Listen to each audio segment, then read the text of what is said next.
My name is Neil Jones and I'm with the Perfect Fit Alterations, 102 Main Street, Burleson, Texas. Our phone number is 817-447-3522.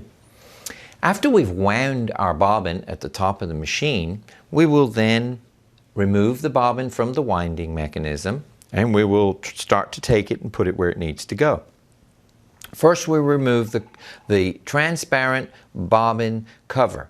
Now, there are several reasons why that's transparent. It's okay to have different dimensions on it, which we've talked about. It has a diagram of how to install the bobbin into the bobbin housing. Now, the other reason why that is transparent is that if we run out of bobbin thread while we're sewing, then the stitches will not come together, and we are then have to start our sewing all over again, and we've wasted our time. So the reason this is clear is so that we can at a glance tell how much thread we have on our bobbin. Now, of course, the brighter colors are a little easier to see through there, but we can still see the white fairly well.